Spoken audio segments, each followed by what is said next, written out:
Thank you to all of you for being here. My name is Jennifer Franklin. I'm the program director of the Hudson Valley Writers Center, and I'm so happy to have you with us today for this special Zoom reading and conversation. If this is your first time joining us for a reading, welcome. We hope you continue to come to our online readings, classes, and events.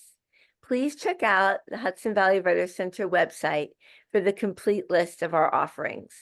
And we hope that the local audience out there will join us at the center for a fiction reading on September 8th with Helen Phillips and Thomas Grattan, and on December 8th with Chris Johnsma and Tracy O'Neill.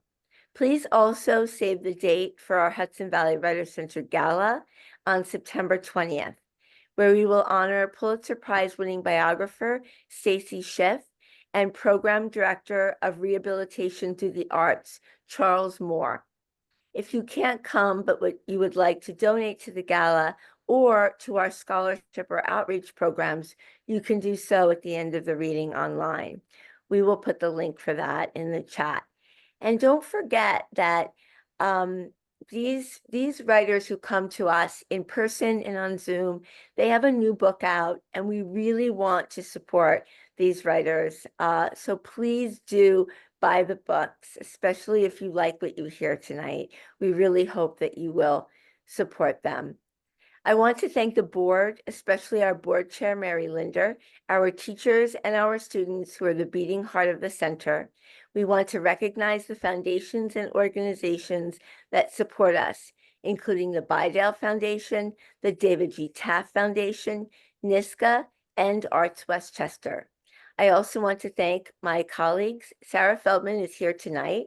She is our college creative writing intern from Smith, and she's co-hosting with me. And I'd like to also thank Sophia Bannister, Misty Arnell, Christina Papadopoulos, Leslie Zina, and our interim executive director, Ellen Archer, for all their hard work. Okay, now for the main part of the evening.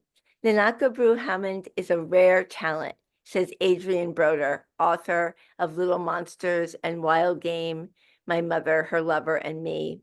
And Vanessa Walters says, this thought-provoking and intense novel speaks loudly to a universal desire not to repeat the mistakes of the past, and urgently reminds us it is our ordinary lives that we must extraordinarily brave. Nana Brew-Hammond is the author of the children's picture book, Blue, A History of the Color as Deep as the Sea and as Wide as the Sky, illustrated by Caldecott Honor artist Daniel Minter, named among the best books of 2022 by NPR, New York Public Library, Chicago Public Library, Kirkus Reviews, and the Center for the Study of Multicultural Literature. Blue is on the 2023-24 Texas Bluebonnet Master List and has been honored with NCTE Orbis Pictus Award. Let me just let more people in to the room from the waiting room. Okay, good. It also was honored as an NAACP Image Award nominee for Outstanding Literature for Children. She also wrote the young adult novel Powder Necklace, which Publishers Weekly called a winning debut. And she edited Relations, an anthology of African and diaspora voices, which Kirkus Reviews called smart, generous, and a true gift in a starred review. Her fiction for adult readers is included in anthologies Accra Noir, edited by Nana Dankwa, Africa 39, edited by Ella Wakatama Alfrey, and New Daughters of Africa, edited by Margaret Busby. Also, Everyday People, edited by Jennifer Baker, and Woman's Work, edited by Michelle Sewell. So she has also been a foundation fellow for Edward Albee and has won a lot of awards and Hedgebrook Writer in Residence and a Writers Colony residence in Rhode Island. We are so happy to have her here with us tonight. I'm also going to introduce Keisha Bush right now because they're going to be in conversation. So we're so lucky to also welcome Keisha Bush, who is the author of No Heaven for Good Boys, a New York Times Editor's Choice Award, and the scholastic children's book, My Family Tree. She has a business degree from Bentley University and an MFA in creative writing from the New School. She is currently pursuing a Master of Theology degree at Harvard Divinity School. She has received fellowships from the Lower Manhattan Cultural Council's Workspace Residency, the Tyrone Guthrie Center, Mulana Neff, Virginia Center for the Creative Arts, and Vermont Studio Center. Her work has appeared in the New York Times, Lion's Roar magazine, Literary Hub, The Rumpus, and Electric Lit. She is the Assistant Director of Communications for FXB, Center for Health and Human Rights at Harvard. She teaches writing courses for Center for Fiction and English and Literature at New Jersey University, New Jersey City University. She currently lives in Cambridge. Please, everyone, help me welcome Nanaka and Keisha.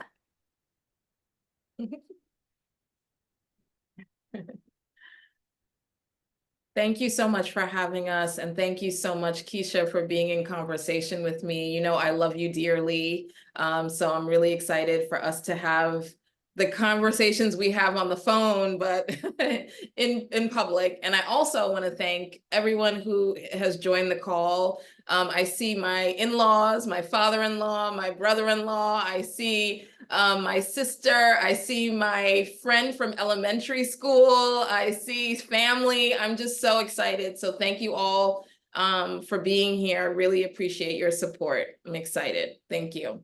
And I see my husband. And I see some friendly faces also. Students from the Center for Fiction, a class that I just taught this weekend or a couple of weekends ago, and some other really great friends of mine. But Nana, I'm so excited to be here.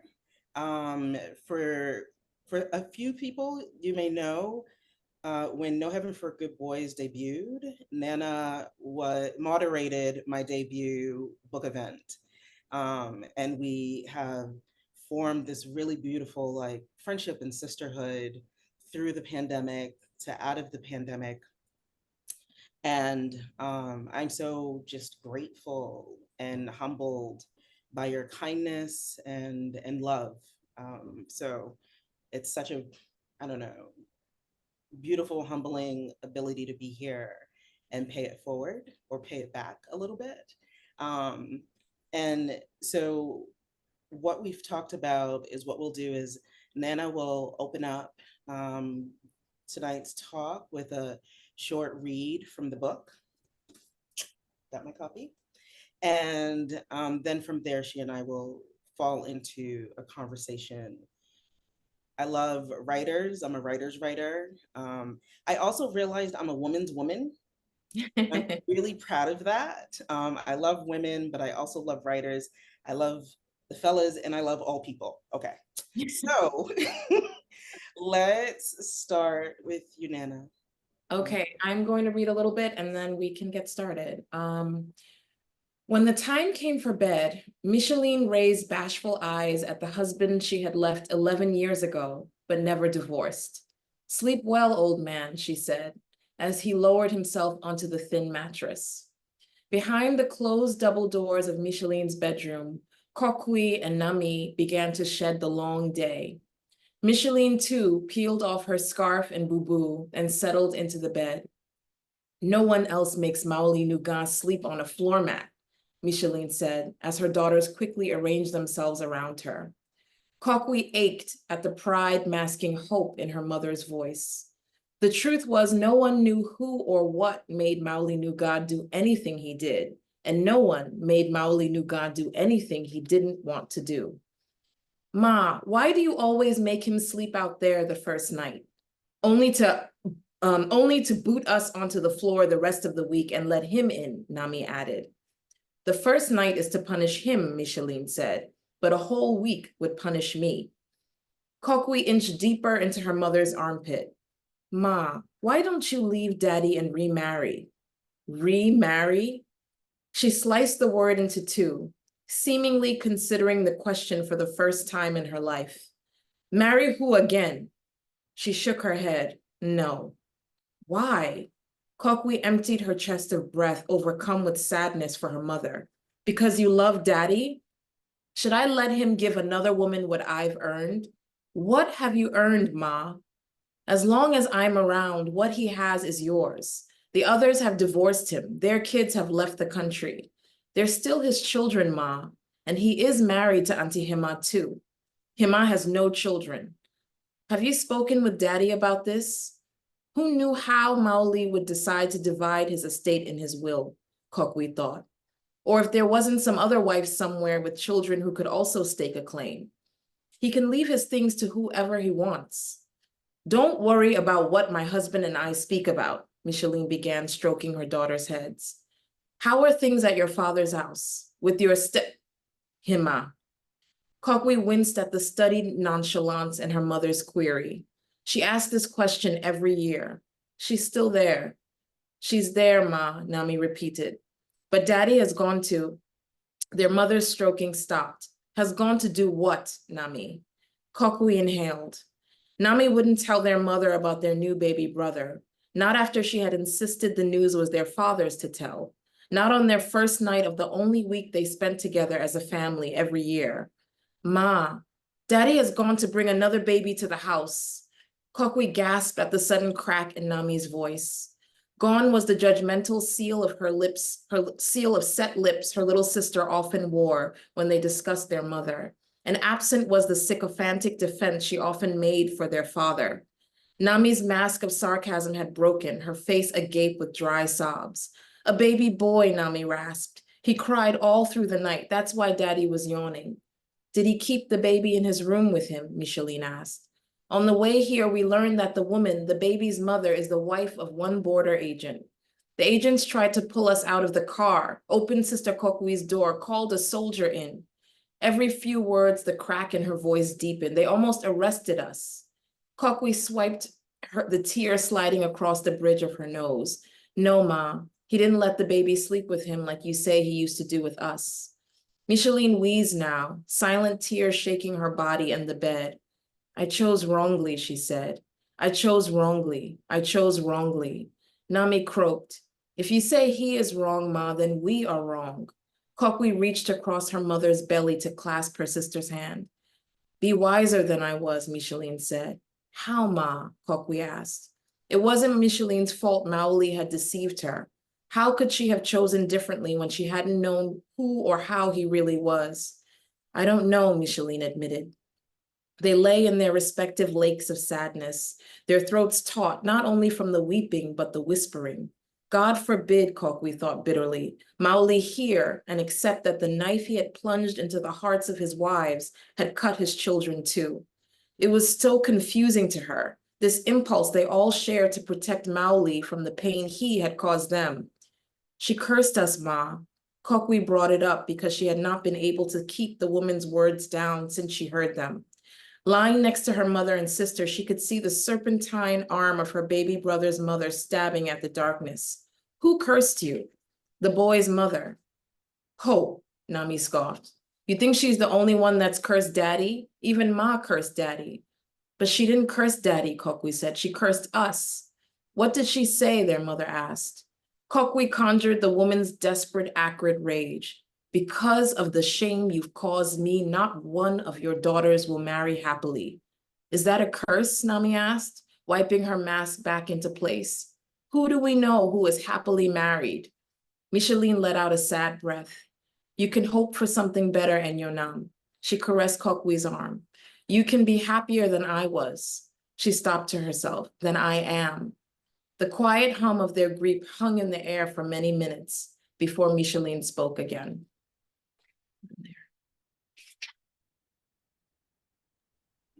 Thank you so much. I read the book, I don't know, earlier this year, I think. And there's so much going on. And I'm glad you read that scene because it's talking about there's so much coming out. especially with Kokwe, who is the main character. So before I sort of jump into the nitty gritty, after my read, had questions. um, and because I love writers and artists and creators so much, I'm curious. I'm not a nosy person, but I'm a curious person. And my curiosity here is really one of my curiosities. I have a whole bunch, but we're going to start in the beginning, called Genesis. Such a corny joke, but I love corny jokes. So the genesis of this story, right, is something that I'm always curious about because Alice Walker, when she talked about The Color Purple, this wonderful, magnanimous book that just survives through time, she talked about how she did not write this book when she was asked about it, and that she sees herself, or at least at the time of that interview, saw herself as a medium for this work to come through her. And I really like that. It sort of lessens the burden a little bit of the creator, whatever you're creating, that like this inspiration or these characters or this art that you are building and creating is not just us, is not just the intellectual brain. There's more going on here. And so my question is, I wonder, can you sort of, what is the story behind how this story came together and where Kukoi came, like, where did she come into the world? Mm-hmm. So I love that question because I do think of writing as a spiritual practice. It's something that, before I sit down to write, I pray. I'm like, Holy Spirit, give me the words, help me out here. And I want to be sort of sensitive to, I think I write very instinctively. Like when I'm writing, I read the words out loud back to myself, and I always hear when something's off, and I can't say why, but I'm just like, But this book began from this sort of version of the book began for me with a revelation. When I was dating my now husband, I started feeling a lot of just weird anxiety, but the anxiety was rooted in things that I had seen in marriages around me growing up. And it was really weird, but it was like the first time that I started to see where a lot of my ideas of men had formed from. And it kind of took me by surprise because that wasn't necessarily what I was like, where I was coming from or thinking about. It kind of just felt like a revelation. And so at that, when that sort of awakening happened for me, I started having conversations with friends just about dating, guys, whatever, and started hearing them say things about like that they had seen as kids or formative relationships that they'd had, and none of us were realizing how much impact those relationships had. And I want to stop and say that this book, though it's called My Parents' Marriage, is not actually about my parents or their marriage. But when we started, like I said, when I started having these conversations with friends, and I was thinking about a lot of things that I saw in the Ghanaian community growing up and amongst friends, family, parents growing up, I started to see that I wanted to sort of build community around this idea of our parents' marriages and how much they do have an impact on the way we move in the world and the way we move into relationships. This is okay. This touches on so much, because I feel as if we never know what is going to throw us into a new space, right? And one of the things that, looking at the marriages of friends around me, one of the things that I noticed was that friends who got married sort of early after undergrad often came from families where both parents were still married. Mm. And for friends of mine who came from a divorced family background, who were married, one of the partners comes from a two-family household. And then there's a learning journey that this person, one of the spouses from the severed sort of home, has to do. And what I've noticed and it's not to say that it's impossible, but when you have two people who are both coming from severed family like family dynamics, it's much harder for them to take that leap and say, let's do this partnership. I'm going to take this leap with you. So this book and Kokoi's story is really interesting because she's coming from this severing, right? But wants to build a relationship and a marriage, but is struggling with her expectations. So I'm going to skip a couple of questions and then we'll probably go back with this. And so one of the questions that I'm also exploring, not in this framework, but in another, is the inheritance of shame, how shame is passed down through our families. And oftentimes, in Kokoi's situation, she is like front and center with the shame. She knows for the most part where the shame is coming from, right? Her frustration with this father and multiple children and marriages.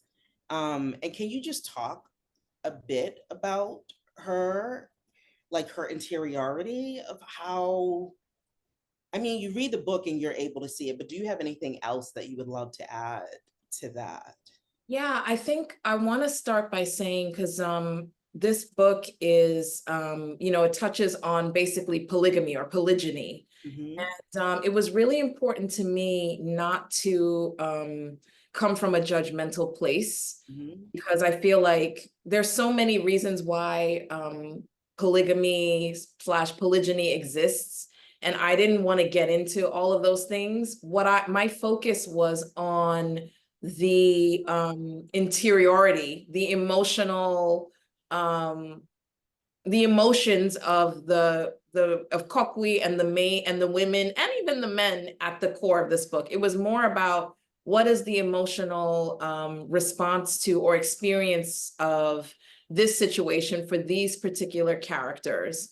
And that was important to me because I feel like there's so many arguments for or against. People take a feminist, perspective and they say like, no, no, no. Or some people are like, oh, it's kind of, I was talking to someone and she was like, isn't it kind of nice for like your partner to have somebody else so you don't have to deal with them every day and then you can kind of dip in and dip out? So it's not, I'm like, people have different feelings about it. Some people take the real, the ardent traditionalist route and they're like, that's our tradition. And if it wasn't for colonialism, we wouldn't even be talking about these things. So I don't want to get into those arguments. I just want to get to talk about what the emotional impact is on this woman. And for this woman and the women within the context of the story, but this woman, Kokwi, is struggling because she has seen her father disrespect her mother, disrespect other women, and it has had an impact on her own self-esteem. And it's driving her to make choices that are not necessarily always the best for herself. And I mean, spoiler alert, I think in the end, she'll be fine. But I think that she has to go through a lot emotionally. And I feel like in the book, she's like, if I could broadcast like 30 years after the book, she's still gonna have some stuff. Yeah. But yeah, I think it's more about the emotional reckoning with the choices. And her coming back to like when she sort of enters her own marriage, her realization that you can't judge anybody. And I mean, like, if you're not in that marriage, you cannot judge. You have to just kind of work your own salvation with fear and trembling, as it were, you know? When you talk about the other women in the story too, and we can just talk about the other women in her father's life and the frustration. And in the scene that you read, there is one of the women who curses the children. And I'm fascinated with that because within my own family, another family in Honduras cursed my family. And then my family immigrated on my mother's side to the US in the 60s. But this curse and these curses that this other family did against them is something that's often on our minds. And to see Kukoi and her siblings sort of grapple with that, can you speak to that a little bit? And because that's really, really huge. Okay. Yeah, absolutely. So, I mean, I'm from Ghana originally, and in Ghana, I mean, there are multiple peoples, but like in particular, my mom's side is Ewe. And I feel like they have the Ewe people, we have a lot of you know, traditions that are very rooted in spirit. And if somebody levels a curse at you, it's a big deal. It's like, are you like, you have said something, and that is a big deal. And I think that for this woman who has been, betrayed, or, has, been sort of disappointed by Kokwe's dad, she has maybe two recourses to get back at him, because he's a wealthy, powerful man. One is to, quote, dump the child on him. You take care of this kid. And two, it's to curse his daughters. Like, you're treating me, someone's daughter, this way. I curse your daughters. And so when Kokwe hears this, she, in some ways, she kind of feels like cursed, because she's like, I've grown up in this really turbulent family. My father, is the while out with this. And when she hears the curse, in some ways, that curse affirms her own fears that she's not going to be able to find, a partner that she can trust. Yeah. And it's to see her when she's in her new relationship, when she gets married, trying to navigate like her expectations of what her marriage was going to look like versus what it is, versus the framework, this really disrupted, sort of chaotic framework of like, what should a marriage look like? And so she and her new husband end up staying in, I think it's Brooklyn, right? With a friend of his and his wife. And, they're hustling. The wife is, I think the friends that they're staying with, the husband is driving a taxi, right? And the wife is babysitting, and just all of these kids, the place is cramped. And she's like, hold up, I didn't expect to be like sleeping on a sofa in a small apartment with friends of yours. And I'm fascinated because what also sort of came up for me is gender roles, right? Can you speak a little bit about that? Yeah, so what happens is, when she found her husband, when she meets him in Ghana, Accra, he's on his way. He's been accepted to community college in the States. And she's like, great, we're gonna leave, go to America, start this great new life together. And when they come to America, she has this idea. In some ways, I mean, she doesn't probe, so she doesn't ask maybe the right questions, but she is expecting them to, not be sleeping on a couch bed, and you know, not necessarily be kind of in cramped quarters. And so her husband, who does not come from means the way she does, is kind of like, like, this is great. Like, we're in a position to like work our tails off, make a lot of money, do what we got to do. And she's kind of like, I want to find myself. And he's like, we're immigrants. We don't find ourselves, we work. And so I think they have that becomes one of their sort of fundamental issues that kind of arises because they are coming from sort of two very different perspectives on like what it is to have a fulfilling life experience. So I think that was a big thing. But the other thing too is that specifically with respect to gender. So when they go to New York, they're staying with Boris's like distant cousin, Sami, and his wife. And Sami and his wife have sort of weird situation. I don't want to call it weird, but they have a strained marriage, and for many different reasons. And so in some ways, the sort of tensions of their marriage are kind of weirding Kokwi out, right? Because she's come from her dad and her mother and her stepmother, and she's kind of like, she needs like it to not feel like a toxic atmosphere.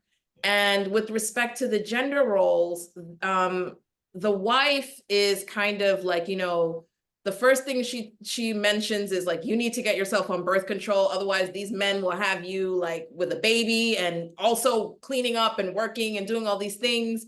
And the husband, Sami, is also his own version of wild out. So it's just, it kind of amplifies, whereas Kokwi thought she was running away from or escaping her parents' sort of fraught union. It kind of forces her and into a situation where she kind of has to grapple with these issues still when she thought she wouldn't have to. Yeah. And I think it's really fascinating,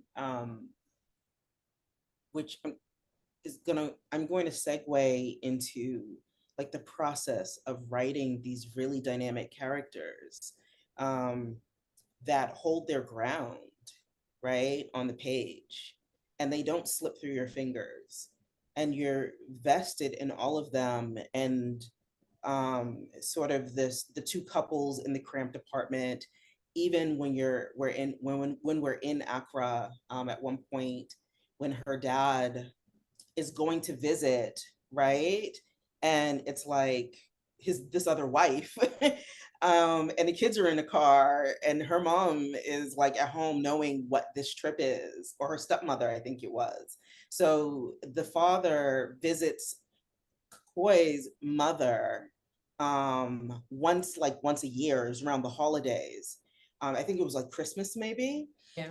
And or his other wife, their stepmother, like, you know, sort of watching them get in the car and him with these kids go see his other wife. And so can you talk about the process of making these characters really come alive in such an in-depth way on the page? Because I'm fascinated. It was, first of all, it was really important to me to, again, not come from a place of judgment or, you know, like looking down on the choices that they made. It was really important to me to just really put myself in each of the characters' positions, even the husband, Maoli, the father, the husband, because I think what stood out to me was that the book is set in 1972. It opens in 1972. And that is the year that, you know, Ghana was, you know, under another military-backed regime. Ghana went through 5 successive coups and military regimes from like 66 to like, I would say, was it 92?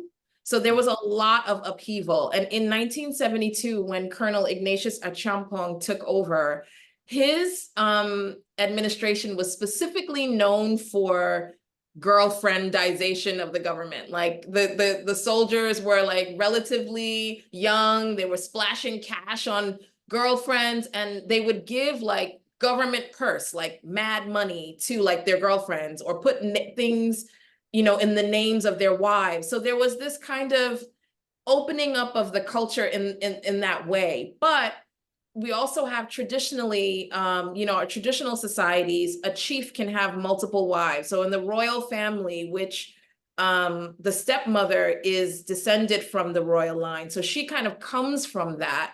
So it's not like these things are sort of alien to the culture, but what's happening is, upon all of these things, so you have the government situation that's going on, you have the tradition, you also have, this is a country that is less than 20 years out of independence from the British colonial, you know, leadership, right, or regime. So under colonialism, there were other things that were introduced into the culture, you know, like marriage. There was a new type of marriage introduced into the culture called ordinance marriage, which was strictly monogamous. And by law, the missus, or the wife in an ordinance union, had very clearly stated advantages, right, on paper for what she could inherit if her husband died, etc. And so what was happening around the 70s, the 60s, and continues actually, was there was a kind of tension in the society, because it's like, okay, we are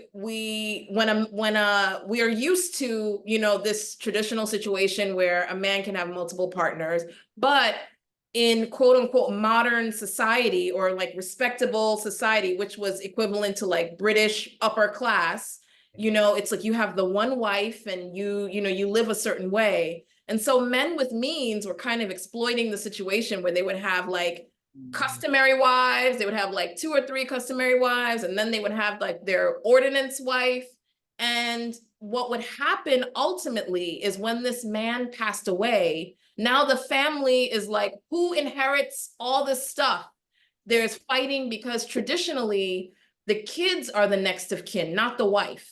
Yeah. But in ordinance, the wife has a very defined stake of what she can inherit from her partner, her deceased spouse.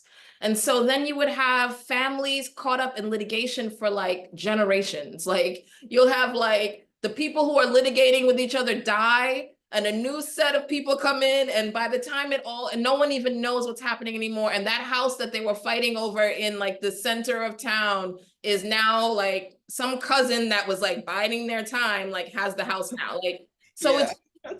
it to me, I thought it was very interesting way to kind of look at the tensions that have arisen from this other quote unquote marriage that took place between British colonialism and Ghana, because even though that union wasn't, you know, a willing sort of, you know, union, it made such a mark on the community, on the country and on the culture, that we still grapple with it all today. Yeah. So that was really where I was coming from. I was really looking at it like, here is the stepmother, Hima. She's descended from the royal line. She knows, she just like, I could have chosen to be in a polygamous relationship. I didn't. I married you, and now you're the while out. The other wife, she has been deceived. Other people have come and gone and have been deceived. So it's sort of like they're all caught up, because the husband, he could really say like, customary marriage is legal. He could have just told the women like, I subscribe to customary, but he's also grappling with like, I want to be that man that has the, you know, the white wedding and the, you know, the misses. So it's really also about the legacy of this kind of tension and this stress that's been created between these sort of two very sort of different ways of approaching life coming together. Yeah. And that was something too that I was interested in terms of like manhood. Manhood is so often connected to stuff, money, house, right? Material items. And also how beautiful your wife or girlfriend or woman is, or how many you have. And in this, his character was really interesting, the father, in that you're able as a reader to accept his behavior, but you also wonder like what is the conflict, because he's conflicted, right, in his own way, and what is the conflict that's driving him. And you do it in a way on the page that allows the reader to contemplate that without fully getting the answer, right? And can you just talk to that, because I love that. Yeah. My antagonist, I hate him, and they'll have good boys, but you could say he's somewhat of an antagonist, but also not. There are other antagonists also, the other wife who curses, but she's also a victim, but now she's cursing the kids. Like, really, is it the kids' fault? Like, don't curse them. I'm grappling, and that was such a personal thing for me, because I'm like, am I cursed? Because it's 6 generations, who are those people? How do you undo a curse? Like Googling it. So can you like talk to that? And I have my crystals. I'm like, and my black tourmaline, but anyway, can you speak to this really complex character who is grappling with his own manhood as a man? Yeah. First of all, I want to say God bless you. So the curse is broken. It has. Thank you. I love you, Nana. Secondly, I would say in terms of this character, I think that I think he's an awesome and amazing and very interesting man. Yeah. He is a man that has, pulled himself out of really a struggle in his childhood and has made something of himself. And as you say, in most cultures, this is not just Ghanaian culture, almost everywhere in the world, if you have a wealthy man, there's a lot of women around, or a lot of possessions, and that's sort of our bad as a global society for kind of making men feel that they are affirmed if and only when they have bank. Yeah. And so that's its own thing. But I think that for this man, he has built himself into this like major player, and he's powerful and he's wealthy, and he hasn't necessarily had the interiority of grappling with like the impact of his own childhood and what he's going through in life.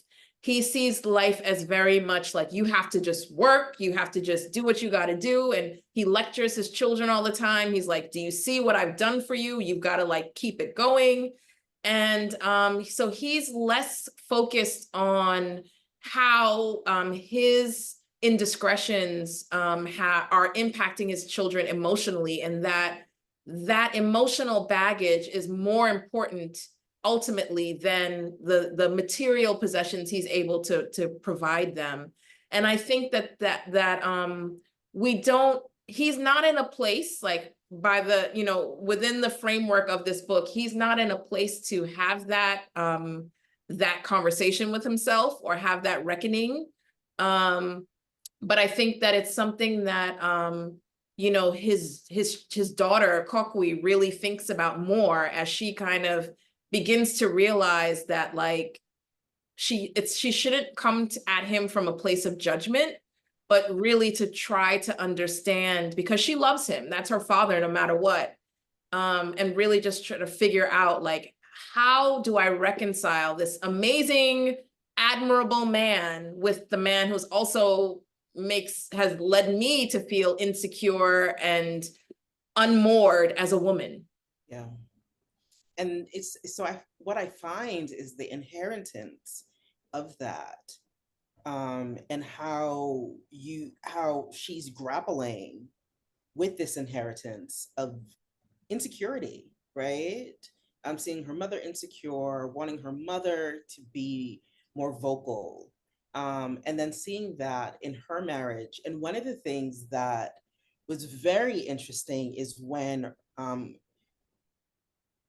Kakwi's husband really lets her down, right? And this has to do with the fact that he ends up lending money. So Kuki's been working, right? She's been taking all kinds of jobs. Like, okay, I'm going to do this.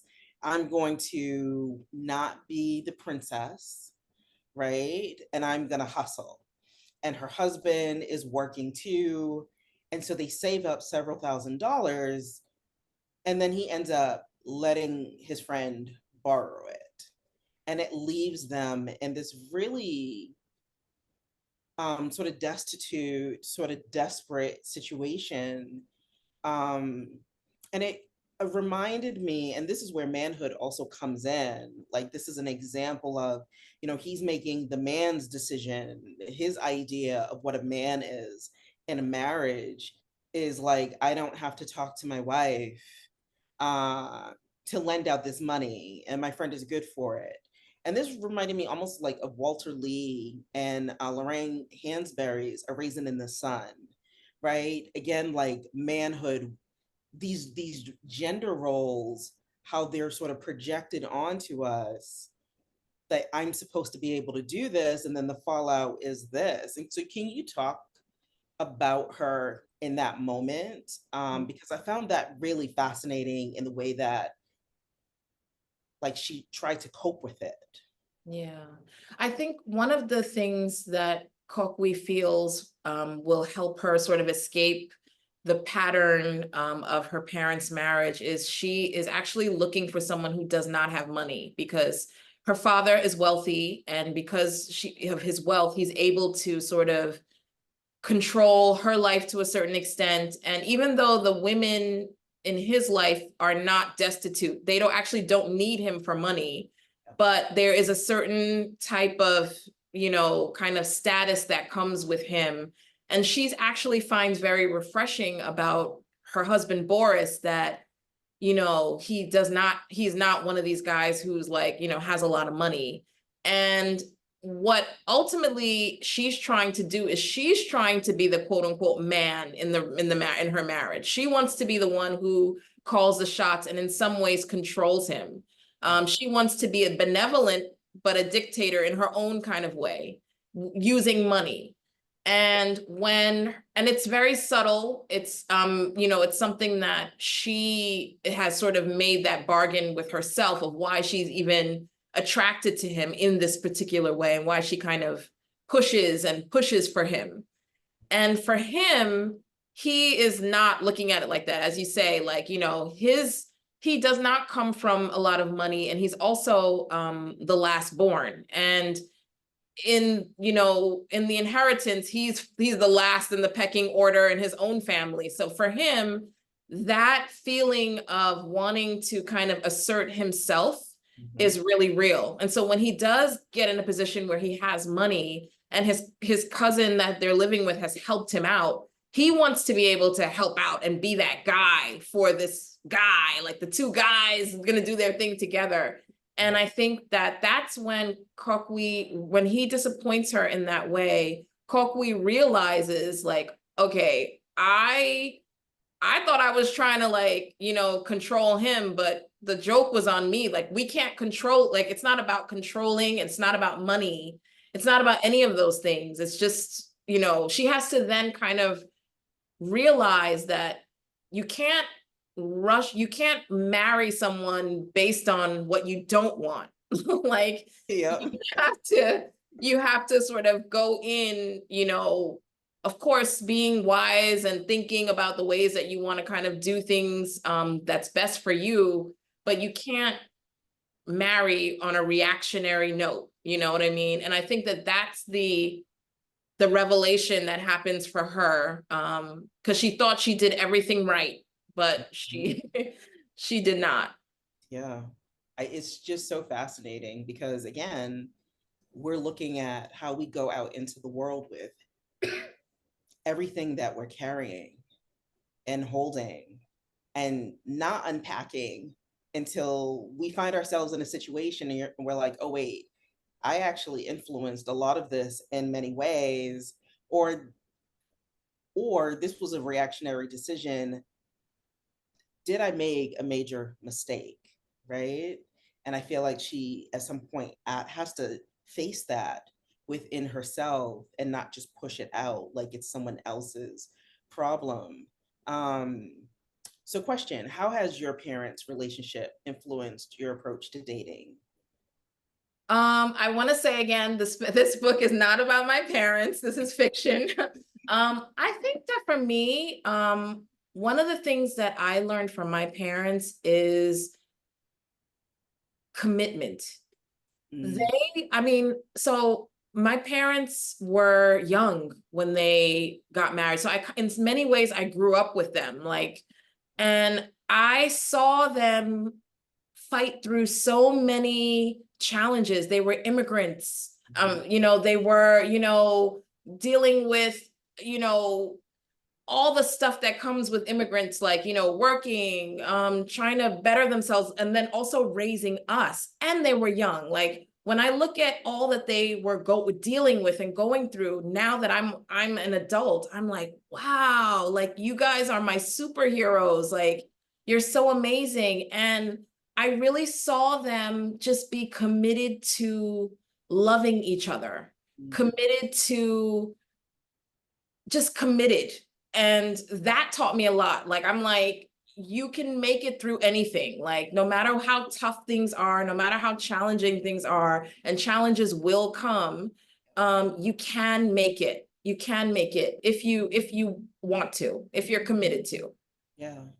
And I get that from Kakui, that at some point she's like, I'm going to put the effort in, right? Like, here's the self-awareness and I'm going to put this effort in. Can you speak to that? Yeah, I think for her, she didn't come to that on her own. I think she was, in some ways, I think for Kokui, she needed, in some ways, she needed her marriage to fail because it would sort of be a self-fulfilling prophecy for her, because she didn't conceive of any marriage working.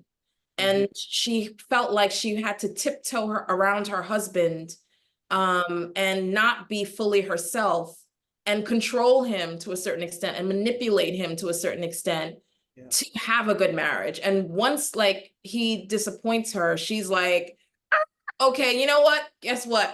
I was wrong. This marriage can't work. I'm out. And I think that she gets some wisdom from her mom, which is very surprising to her, where her mother is the one who kind of gives her the opportunity to look at things a different way. I think that her mother's advice might be controversial to some. And I think even to her and to her sister, they were like, wait, what? She shouldn't leave him for doing this? Yeah. And I think that, I don't think that Kokui would have stayed or would stay if that be the case. And honestly, like this book, it ends at a certain point, but their marriage, will it or will it not continue? Like that's a question that, maybe is hanging out there too. But the idea that, I think that it's very easy. It's not very, I don't want to say that. I don't want to say it's easy, but I think that it's actually hard to stay with a person nowadays, right? Because we live in a much more independent society where women have much more independence. There's less of a stigma around, our independence and our being, single or what have you in the world, even though there are still, things like, childless cat lady out there. But for the most part, we live in a different world than even our mothers lived in, right? So I think that it is hard if, something goes wrong, like, there can be this reaction to like, kick him to the curb. It's not working. He's done this, he's done that, or your partner has done something. And I think that this is an opportunity for Kokui to really look at, okay, what she entered, and what's underneath it all? Like, yes, she entered in for some of the wrong reasons, but is there anything redeemable? That's the question that she has to ask herself. And ultimately, she comes up with her answer, and they come up with the answer together, because he's also like, this lady, she's a handful. But I think they both kind of come to their own kind of reckoning of, you know. Oh gosh. I was like, why is the hand raised? Yeah. So anyway. You know, what's people's inner complexity? You know what I mean? Why do they do the things that they do?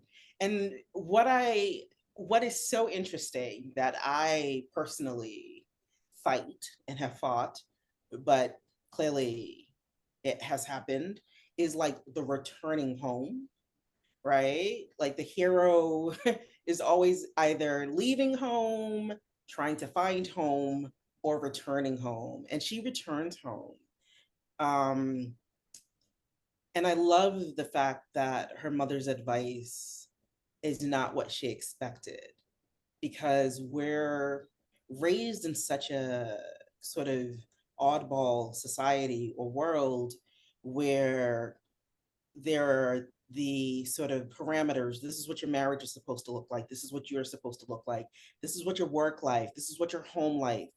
And this book overall, both Kakui's experience, her mother, and the other women, like there are different iterations and versions, right? So to think that somebody's a victim, go talk to that person first and see what their sort of inner thinking and process is around this.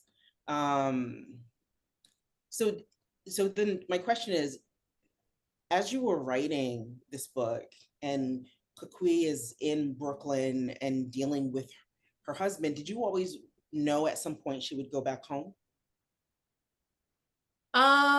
So I guess that takes us back to your first question of like, I really wrote this book on the edge of my seat. I was writing with the characters, I felt, because I didn't necessarily know that she was going to go back home. I just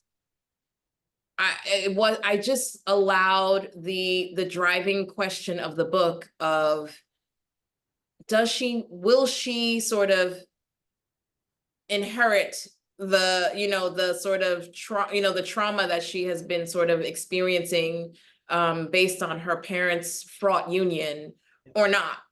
Yeah. And I think that ultimately the character needed to go back home to look at her home in a different way after she had experienced a little taste of marriage for herself. Yeah. And I think that that's where the characters led me. And I think that what I'm happy about for Kokui, for this character, is that she really comes to a place, because she starts out the book, I think, in a very sort of, kind of like you're talking about, like a little bit feeling like a victim, also feeling very judgmental. And I think by the time she, sort of gets to like her kind of arc, is that she realizes like, whoa, like it's not for me to judge. Yeah. And she accepts that things are complex and that she needs to focus on her own situation. And, yes, she has inherited some things that she wants to do differently, but sort of accept that everybody comes into this world with their own stuff. Yeah. And they are also wrestling, and you may agree or disagree with the ways that they are wrestling, and those ways will, as if you're a child, will have impact on you, and that's a real thing.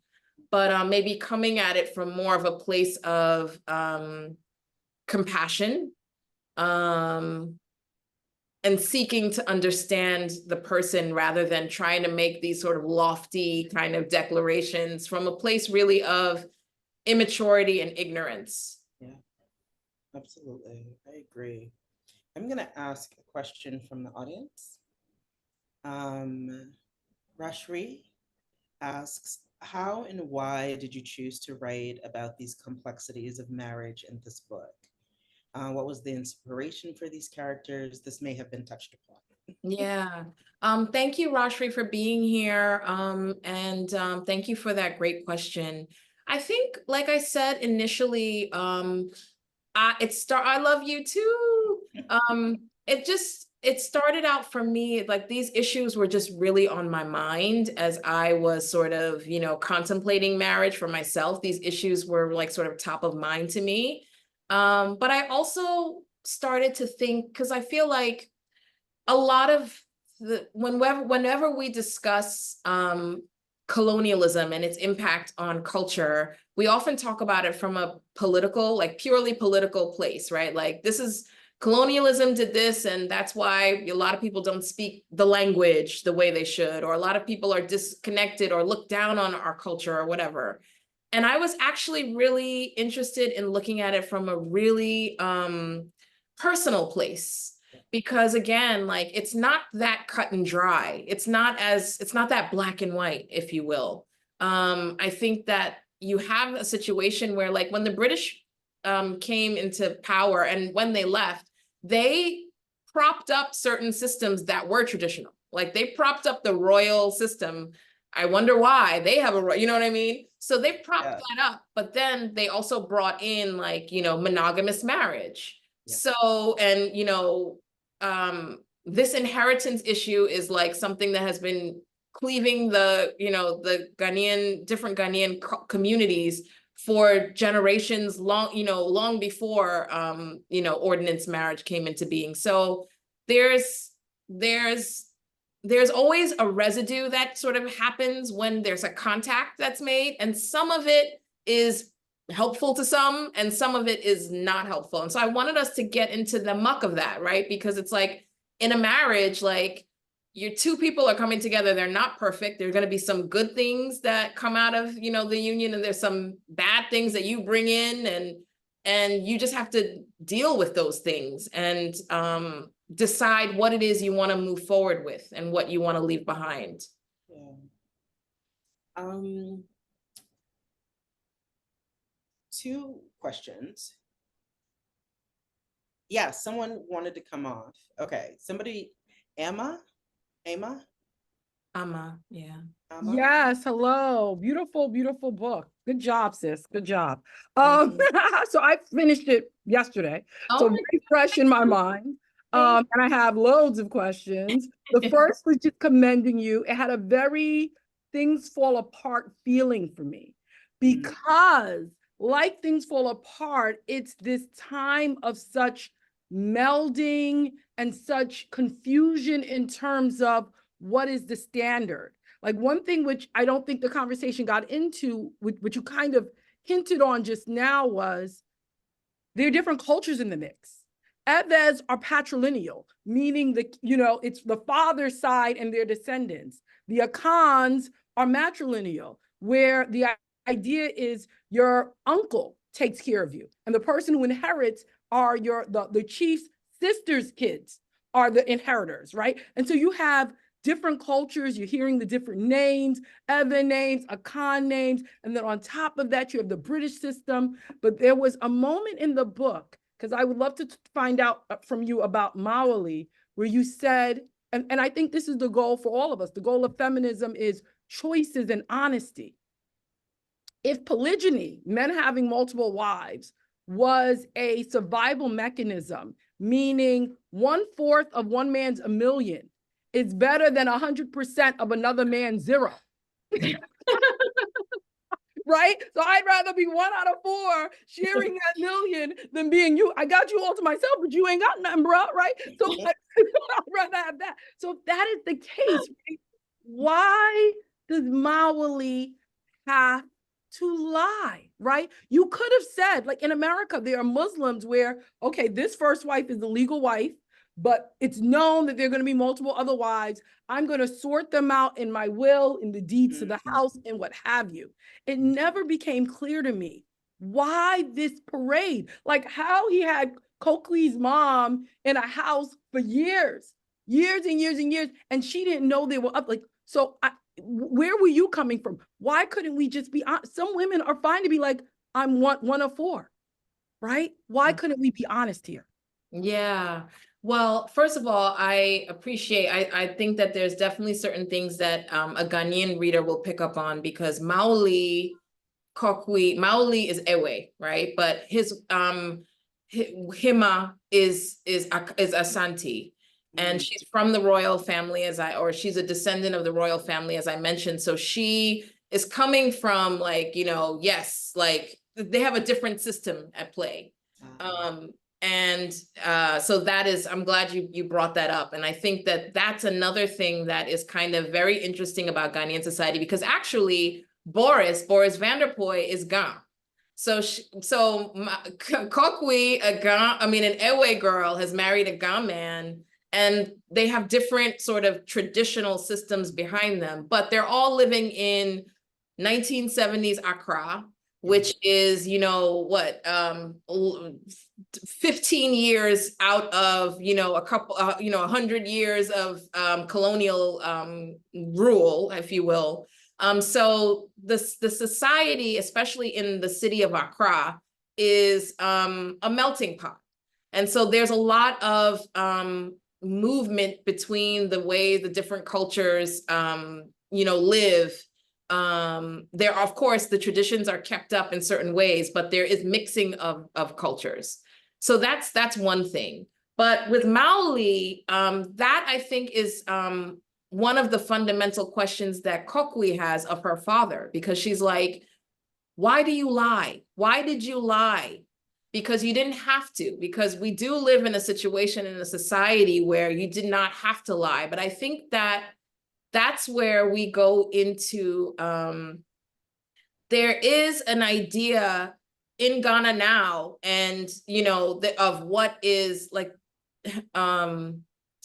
respectable, if you will, right? Like this idea of if a man has, a traditional, in Accra, in modern Accra, where like it's the capital, everyone's progressive and moving forward. If you have this traditional lifestyle, there's this idea that you're backwards, you're not progressive, right? So for him, I think Maoli is somebody who is also, he doesn't necessarily have that interiority to really grapple with the implications of all of these things. But I think that for him, he wants to have like that nice house in Achimota.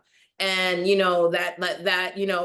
wants to have all of the signs of somebody who is advancing and progressive in this modern Accra that he's living in. And that includes having, this wife, right? And he's cool with the children, but I don't think that he himself is able to sort of figure out the balance of like, how do I deal with the fact that like I am sort of caught between these two cultures. I think he just wants to take what he wants out of the cultures. This sort of selfishness, but I think too that adds to his complexity. I'm always fascinated with people who lie who don't have to because of their position and power. I find it absolutely fascinating. I wanted to just like sit down and I'm like, just tell me everything. Like I will sit.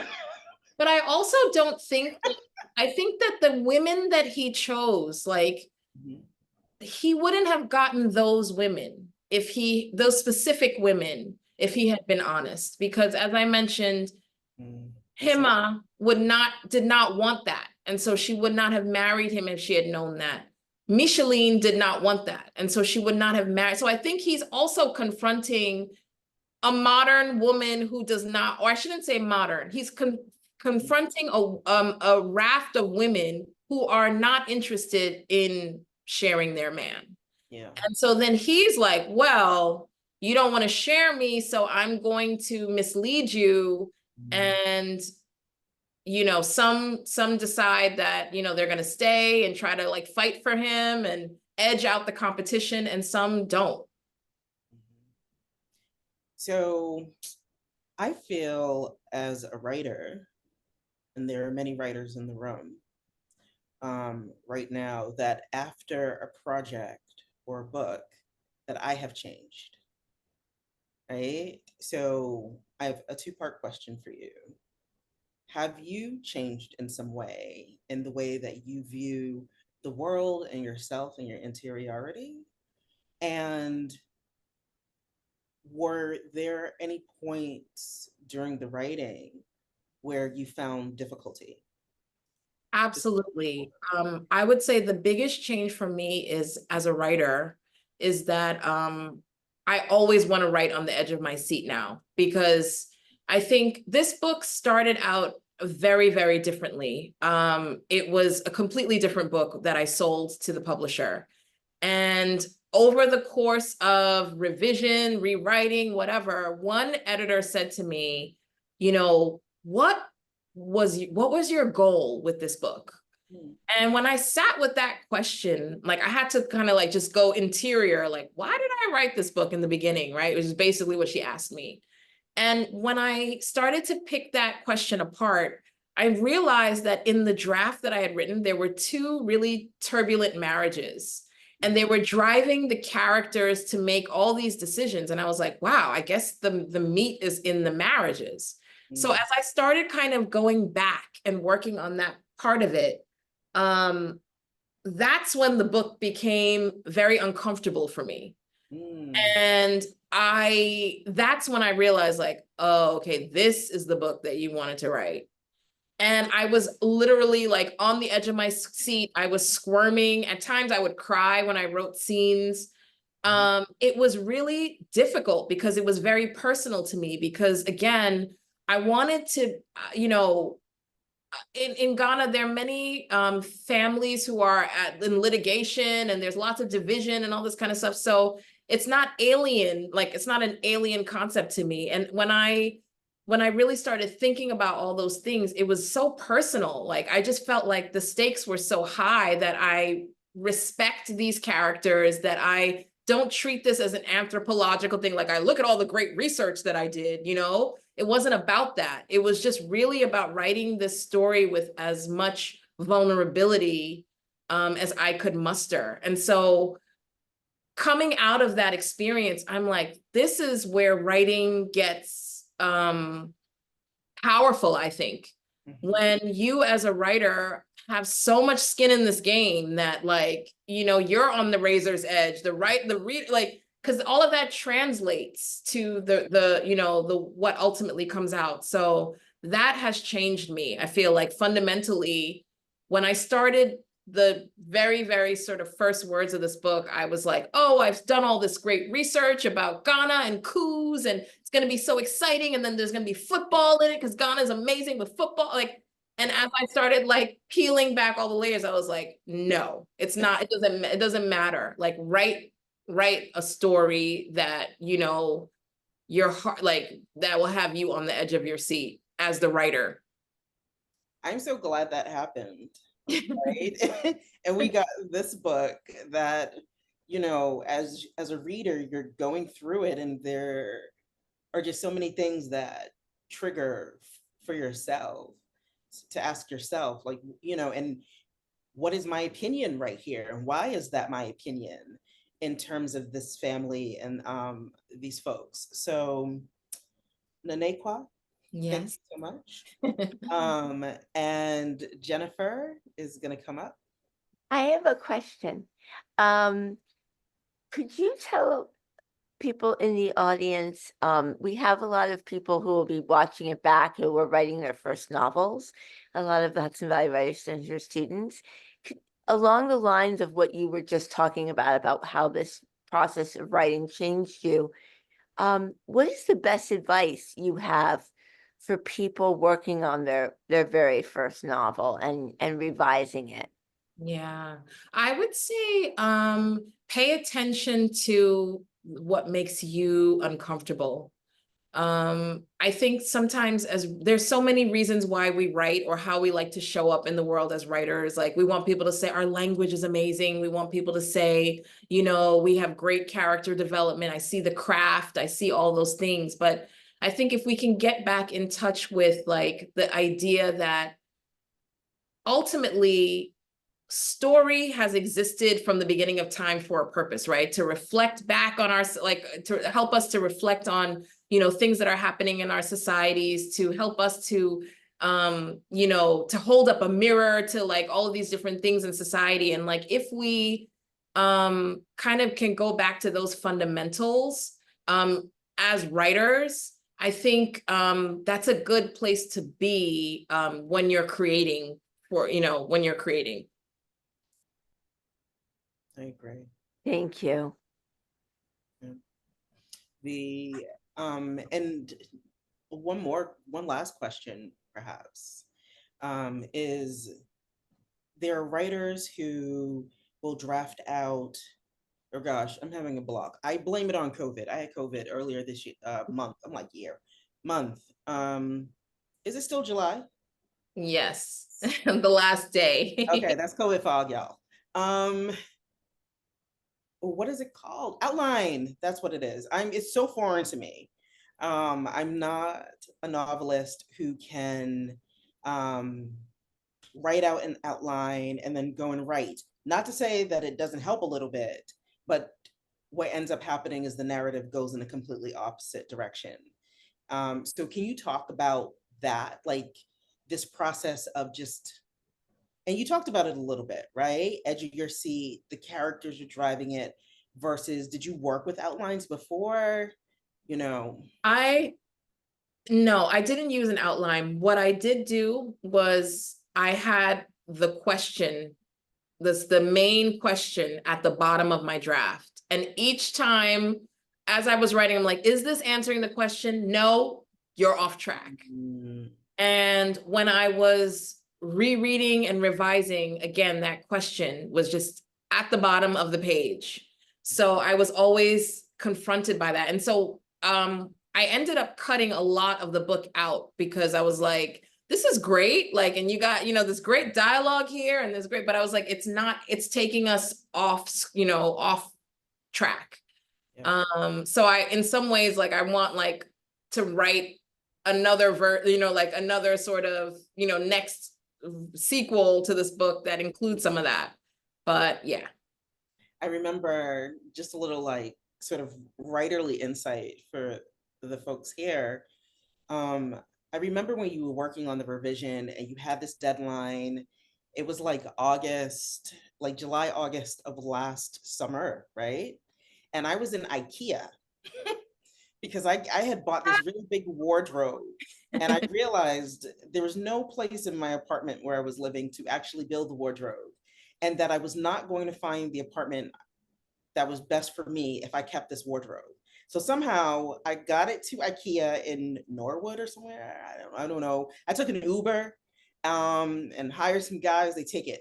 And so I end up walking through, I have this wonderful excursion through IKEA while Nana and I are on the phone, and I'm like, you got this, you got it. You're gonna get these last revisions because I know that it feels like you're scaling Mount Kilimanjaro, and so it's just so joyful to be here today with you and to be able to go into your brain a little bit and hear more about the process, because I just love hearing it.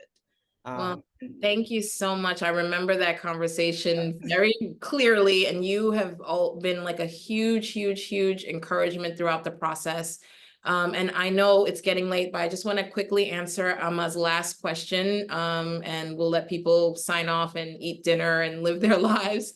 But you asked, Ama asked, was there a target cultural or ethnic audience in writing the book, and how did you decide how much cultural background info to share? That's a really great question, because I really didn't want this book to be something like, teach the world about Ghana. I'm not in a position to do that. And I did not want this to be an anthropological study. What I wanted was because what was freeing to me was because I was coming at it from an emotional place from the emotions of the characters, I let that lead. And so in their communications with each other, they're not going to have an authentic conversation and be like, oh, you're Ewe, and so therefore you do things this way, and you are, Ga, and so you do. They would not have that conversation with each other, and so that doesn't come up. And so it's the Ghanaian reader who will see those complexities and who will know, okay, this guy is, Ewe, Hima is, Akan, Ashanti, this one is Gash. They'll know, and the story comes alive for the Ghanaian reader in a different way. But my hope was that overall, every reader could connect with the fundamental question of, you know, do I inherit, you know, the trauma of, you know, whatever it is that I grew up with, and how do I sort of go about battling sort of negative patterns back? Yeah. No, that's amazing. So we're going to be very gracious and say thank you for joining us today and being part of this community, right? We're a community here, and I love talking about writing. I love talking about technique. I love talking about craft. But, you know, make sure you all go out and get your copies, and then you can see my blurb on the back too, right? Hold it up again. Hold them both up. So both of you holding them up. Yeah. Oh, wait, I'm supposed to do something with my video so you can see it. I got it. Okay. Great. There's something about the thingy. Yeah. Thank you so much for being here. And please, everyone, buy their books if you don't already have them. And tune in for our next workshop, our next online workshop, online readings. And I hope that both of you will teach for us in 2025. We would really love to have you back. This was a great event. Yeah. And we're really happy to have you part of the Hudson Valley Writers Center community. Welcome, Keisha, and welcome back, Nana. It's been great to have you at so many readings.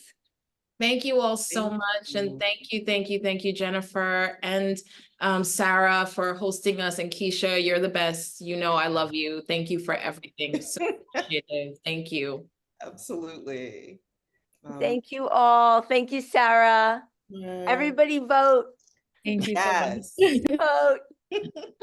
Bye. Bye. Bye.